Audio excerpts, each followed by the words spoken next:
Om Shri Sai Ram. Sutra Vahini by Bhagavan Shri Sathya Sai Baba. Chapter 4. All Vedantic axioms posit only Brahman. It is clearly demonstrable that all Vedantic axioms posit only Brahman. The statements in the sacred scriptures or Shrutis, when studied in a spirit of reconciliation, reveal the Brahman and make known its reality. There is the question whether the scriptures hold forth the supremacy of works or of wisdom. Though the profound mystery of Brahman is incommunicable to others, it has to be denoted by some categories of knowledge, however unsatisfactory they are, or else it might remain beyond perception. Scriptures are not only world-oriented. One school of thought believes that the Vedas lay down works as a means of liberation and that the Vedanta or the Upanishads does not. But the scriptures or the Shastras are concerned with guidance and counsel and not with exclusive adherence to some system or other. Advocacy of works is not the chief goal of the scriptures. When one is active through works, one has to do many merit-yielding tasks, and these promote purity of mind. Since work cleanses the consciousness, many argue that the scriptures teach this as the sole path, ignoring the fact that work is only a means to the end. In this connection, we have to pay attention to another fact. One's desires, one's wants, longings, resolutions, and wishes are multiplied and prompted by works or karma. And the initial impulse or for desire is unawareness of the reality, ajnana. The doubt arises naturally how the consciousness that is unaware can transform itself into the consciousness that is aware or jnana.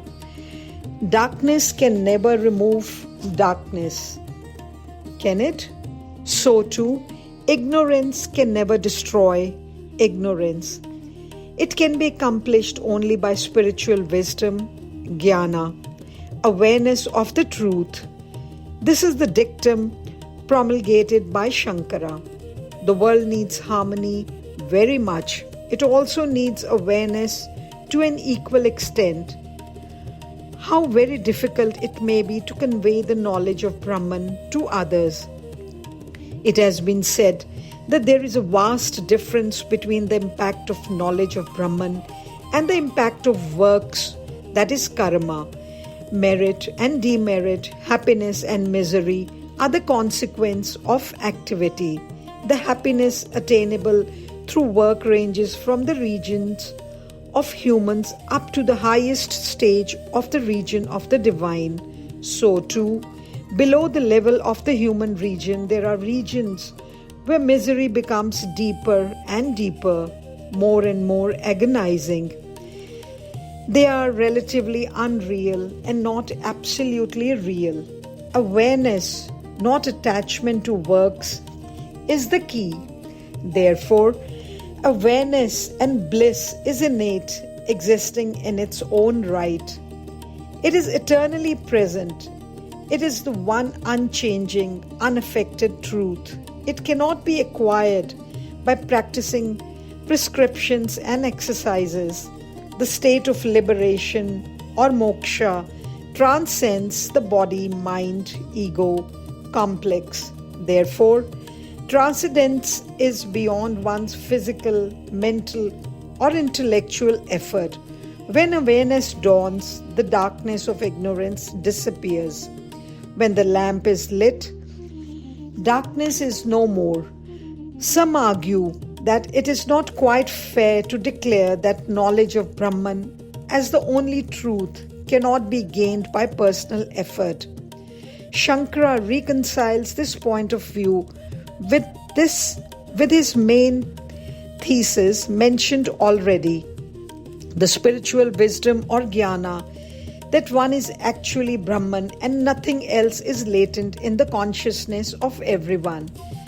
But one cannot recognize it and establish oneself firmly in it by means of activity or karma, or even by scholastic inquiry. Activity can only bind one further, for it deals with diversity as if it is real. It cannot loosen bonds and liberate. It can at best purify the passions and emotions. Inquiry can at best clarify the intellect and indicate the criteria of spiritual wisdom. Only knowledge of Brahman or Brahma Vidya can liberate people from bondage. Hence, one is warned not to develop too much attachment to activity. Transform work into dedication. However, once in a while, we find the scriptures or the shastras dwelling on the value of activity. The scriptures are as affectionate to us as a mother. They teach lessons as a mother to her children in conformity with the level of intelligence and according to the needs of time and circumstance. A mother with 2 children gives the strong and healthy one every item of food for which it clamors, but she takes great care not to overfeed the unwell child and gives it only items that can restore it soon to health. Can we, on that account, accuse her of being partial to one and prejudiced against the other in conferring love? The scriptures also draw the attention of those who know the secret of work or karma to the value of work, for work can improve life and set its ideals aright. Everyone has to be instructed on how to transform work into beneficial activity. Yet, work is not all. Human life lasts but a moment. It is a bubble on the waters. Upon this ephemeral bubble of life, people build for themselves a structure of desires and attachments. Wisdom warns that it might collapse or crumble any moment. Spiritual inquiry begins with the physical sheath and ends in the bliss stage. The Supreme Atma, Paramatma, which is unattached and free from embodiment, has taken up a body and becomes a person. Viewed in gross terms, the body is a material encasement formed out of the food consumed, the Annamaya Kosha. Within this sheath there lies the subtle sheath of vital airs or prana, the mental sheath, the sheath of the intellect, and the innermost sheath of all, the sheath of bliss or the Anandamaya Kosha. This aphorism, Brahman, is the main purpose of the Vedanta texts. It makes known that spiritual inquiry involves the journey from the food sheath as the basis to the bliss-composed stage. However, the gross has 2 aspects, the dependent structure and the independent base. Harmony of all religions.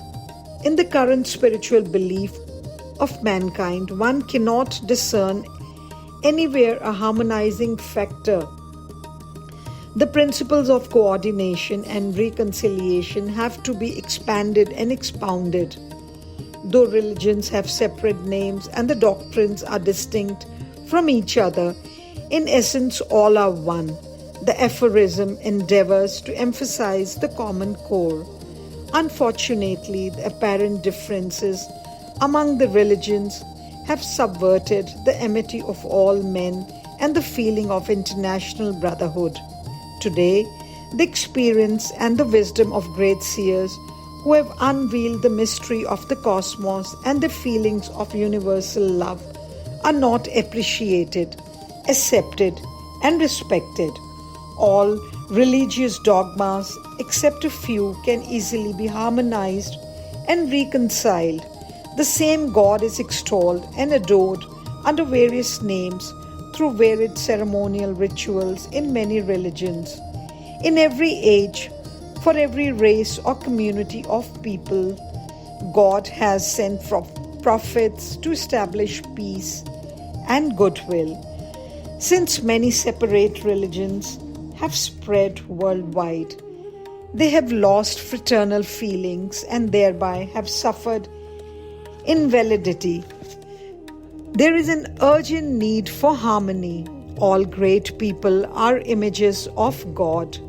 They form one single caste in the realm of God. They belong to one nation, the divine fellowship. Each must interest themselves in understanding the practices and beliefs of the others. Then only can everyone with cleansed mind and loving heart attain the divine presence with others. The principle of harmonizing is the very heart of all religions and faiths. Om Shri Sai Ram to all. Om Sai Ishwaraya Vidmahe Satya Devaya Dhimahi Tanna Sarva Prachodayat. Om Sai Ishwaraya Vidmahe Satya Devaya Dhimahi Tanna Sarva Prachodayat. Om Sai Ishwaraya Vidmahe Satya Devaya Dhimahi Tanna Sarva Prachodayat. Om